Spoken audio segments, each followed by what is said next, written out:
बिस्मिल्लाहिर्रहमानिर्रहीम। अस्सलाम वालेकुम जी, क्या हाल है आप सबके। उम्मीद है कि आप सब खैरियत से होंगे। आज मैं बनाने लगी हूँ बेसन की बर्फ़ी।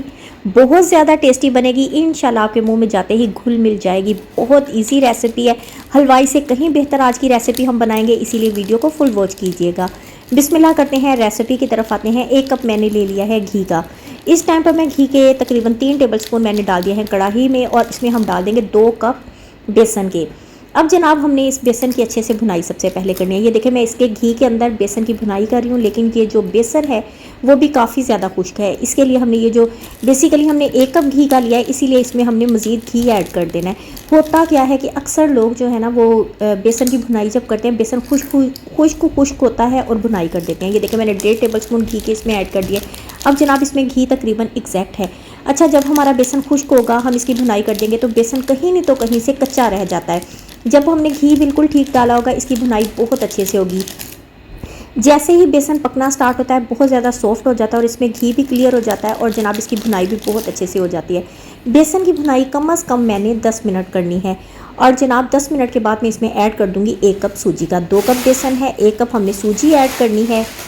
अब हमने सूजी की और बेसन की बराबर से भुनाई स्टार्ट कर देनी है। अक्सर लोग क्या करते हैं, पहले सूजी की भुनाई करते हैं फिर उसके बाद बेसन ऐड करते हैं, जबकि बेसन जो है वो भुनाई में ज़्यादा टाइम लेता है। अब मैंने इसमें सूजी ऐड की है। अब मुझे इसमें फिर से घी कम लग रहा था, इसीलिए दोबारा से मैंने 1 से 1.5 टेबल स्पून इसमें घी का ऐड किया है, और अब दोबारा से मैं इसकी मिक्सिंग कर रही हूँ और साथ साथ भुनाई करती जा रही हूँ। आप देख सकते हैं अब बड़ा ही ज़बरदस्त इसमें घी हो गया। अब मज़ीद हमने यानी ये सारी जो सूजी और बेसन की जो भुनाई है कम से कम हमारे 20 से 25 मिनट लेंगे, लेकिन ये कि हमने बिल्कुल हल्की आग पर इसकी भुनाई करनी है। तेज़ आग पर भुनाई नहीं करेंगे वरना एकदम से हमारी चीज़ें जल जाएंगी, फ्लेवर ठीक से नहीं आएगा।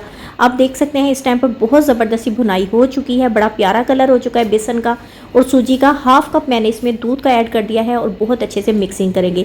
दूध डालने से ये बेनिफिट होगा कि हमारी जो बर्फ़ी है बहुत ज़्यादा टेस्टी और दानेदार बनेगी। आप ट्राई कीजिएगा और मुझे बताइएगा कि दूध डालने से किस कदर अच्छा रिजल्ट आया। ये देखिए, मैंने दूध ऐड किया है, दूध का पानी खुश्क हो चुका है, दूध इसमें खुश्क हो चुका है। अब जनाब हमने चूल्हे को बंद कर दिया है और इसमें हमने ऐड कर दिया जो हमारा बचा हुआ घी था, वो ऐड करेंगे। अच्छी सी मिक्सिंग करेंगे। चूल्हा बंद करने के बाद हमने तकरीबन 1 आधा मिनट इसकी अच्छे से मिक्सिंग करनी है और इसे हम एक साइड पर रख देंगे। इधर जनाब मैंने ले लिया है 1.5 कप चीनी का, और जनाब हमने 1.5 कप से आधा मतलब यह कि पौना कप हमने इसमें पानी ऐड किया है। 2 सब्ज़ इलायचियाँ ऐड करेंगे, 1 से 2 पिंच हम इसमें येलो फूड कलर की ऐड करेंगे, और इस चाशनी को हमने अच्छे से पका लेना है। बेसिकली हमने अपनी चाशनी एक तार की रेडी करनी है, आपने इस बात का नोटिस रखना है। और जनाब अगर आपकी चाशनी जो है वो ये देखिए, आप देख सकते हैं बिल्कुल एक तार की बन रही है। अगर आपकी चाशनी जो है पतली होगी या ज़्यादा थिक होगी तो ठीक से आपकी बर्फ़ी नहीं बनेगी। अब ये हमने ये जो बेसन है इसे हमने ठंडा किया हुआ था, बेसन और सूजी को, इसमें जनाब हमने ये चाशनी ऐड कर दी है और चाशनी हमारी फुल गर्म है। इन दोनों चीज़ों की हमने बहुत अच्छे से अब मिक्सिंग कर देनी है। अच्छा जी, अगर हमारी चाशनी जो है वो ठंडी हो जाएगी ठीक से रिजल्ट नहीं आएंगे, इसीलिए जैसे ही हमारी चाशनी रेडी होगी फ़ौरन से हमने इस मिक्सचर के अंदर इसे मिक्स करना है। और ये देखिए इस टाइम पर हमारी बर्फ़ी जो है बहुत ज़बरदस्ती रेडी हो रही है। इसे जनाब हम एक ट्रे में ऐड करेंगे। ये देखें ट्रे है, इसके नीचे मैंने घी लगा दिया था।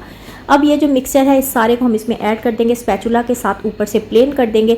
अब इसके ऊपर हमने ड्राई नट्स ऐड कर देने हैं, मतलब मेरे पास नारियल का बुरादा था, बादाम थे, काजू और बारीक कटा हुआ नारियल, जो आपके पास भी चीज़ें अवेलेबल हो इसके ऊपर डाल दें, स्पैचुला के साथ दबा दें। आधे घंटे के लिए हमने इसे रेस्ट पर छोड़ दिया था, ठंडा कर लिया था। अब हम इसकी कटिंग करें। आप देख सकते हैं किस कदर ज़बरदस्त हमारी इसकी कटिंग हो रही है और बहुत अच्छी ये बर्फ़ी रेडी होगी। अच्छा जनाब, अगर आप नए हैं तो मेरे चैनल को सब्सक्राइब करें, क्योंकि मेरे चैनल को सब्सक्राइब करने से आपको यूनिक रेसिपीज़ देखने को मिलेंगी। बहुत अच्छी रेसिपीज़ मेरे चैनल में मौजूद हैं।